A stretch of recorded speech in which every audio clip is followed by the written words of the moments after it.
दोस्तों, अगर मैं आपसे कहूं कि एक कार्टून शो जिसके राइटर्स फ्यूचर जानते हैं या फिर वो फ्यूचर से हैं, यकीनन आप मेरा मजाक उड़ाएंगे।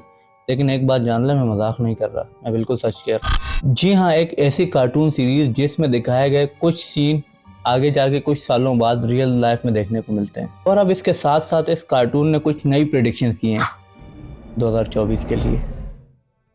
These are the Simpsons predictions for 2024. And it seems The Simpsons just can't wait for next season to deal with Donald Trump. The Simpsons eerily predicted Donald Trump would be president.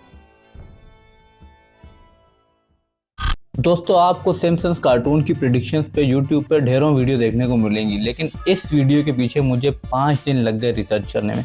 और इन 5 दिनों में जो कुछ मैंने ढूंढ के निकाला है, ये सब सुन के आपका दिमाग घूम जाएगा और आप सोचने पे मजबूर हो जाएंगे कि कैसे एक कार्टून सीरीज इतनी एक्यूरेटली प्रेडिक्शंस कर सकती है।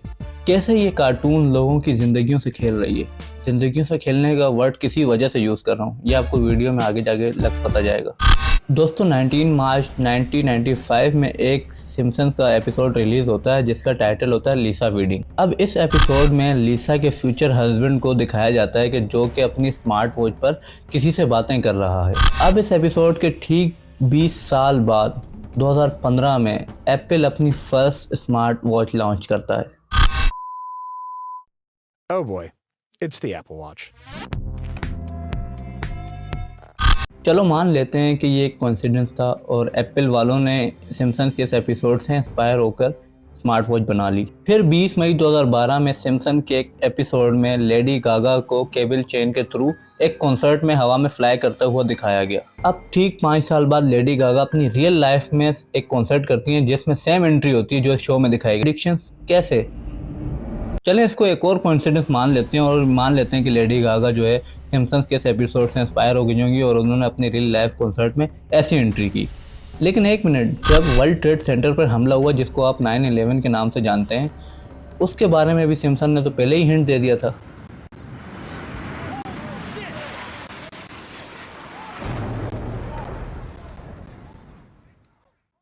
Oh, I'd love to see New York. We could all go with the bus company's special Super Sitter fare.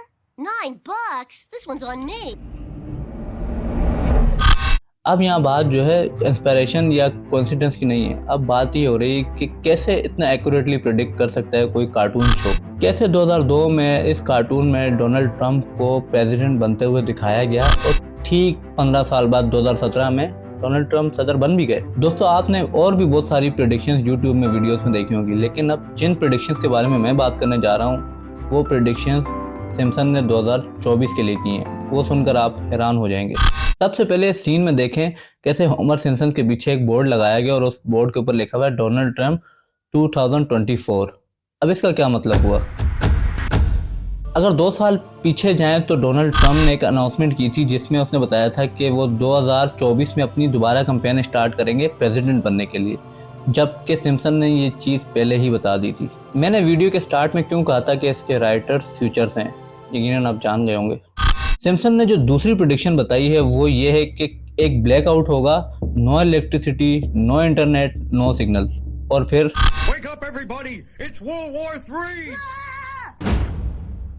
World war 3? Seriously? Netflix में 2023 में अक्टूबर में एक मूवी रिलीज हुई थी जिसका नाम था लीव वर्ल्ड बिहाइंड। ये दिखाया गया कि कैसे एक ब्लैकआउट होता है, इलेक्ट्रिसिटी नहीं होती, सिग्नल्स नहीं होते, नेविगेशन सिस्टम फेल हो जाता है, एरोप्लेन क्रैश कर जाते हैं और फिर अमेरिका पर एक न्यूक्लियर बॉम्ब से अटैक हो जाता है। आखिरकार इन सब प्रेडिक्शंस का हम मतलब क्या समझें? अब इस एपिसोड में दिखाया गया है कि कैसे होमर सिम्पसन अपनी फैमिली को अपने घर में बनाया गया एक बंकर दिखाता है और इसमें सामान दिखाता है जो कि इमरजेंसी में यूज़ हुआ होता है। इसमें बहुत सारे टिन पैक फूड भी होते हैं। अब अगर रियल लाइफ में देखें तो 2023 और 2024 में सबसे ज़्यादा मैन्युफैक्चरिंग हुई है टिन पैक फूड की। इसके बाद सीज़न 5 के एपिसोड 5 में दिखाया जाता है कि होमर सिम्पसन एक मॉडलिंग शो में बैठा हुआ है और उसका दिल करता है डोनट खाने का। वो अपने दिल की ख्वाहिश का इजहार करता है और कहता है कि I did sell my soul for donut। जब वो ये जुमला कहता है तो फिर एक डेविल आ जाता है और डेविल उससे कहता है कि Now remember, the instant you finish it, I own your मैं तुम्हें एक डोनट दूंगा, लेकिन जब तुम उस डोनट का लास्ट बाइट करोगे तो मैं आ जाऊंगा तुम्हारी सोल को लेने के लिए। अब यहाँ इस सीन को हम एज अ प्रेडिक्शन मान लें या फिर अपनी किसी भी मनपसंद चीज़ को पाने की थ्योरी? नहीं समझे ना, मैं समझाता हूँ। आपने भी सुना होगा कि जितने भी पॉपुलर सुपरस्टार्स हैं इनका किसी न किसी तंजीम से ताल्लुक़ होता है, जैसे कि इल्यूमिनाटी, इस किसी भी टाइप की तंजीम से कोई ना कोई लिंक होता है। इसकी एक मिसाल है पॉपी, जो कि सिंगर है। अगर आप इस पॉपी की वीडियोस देखेंगे, इसके गाने सुनेंगे, तो आपको पता चल जाएगा कि कैसे वो अपनी वीडियोस में कोई मैसेज कन्वे कर रही है शैतान से रिलेटेड।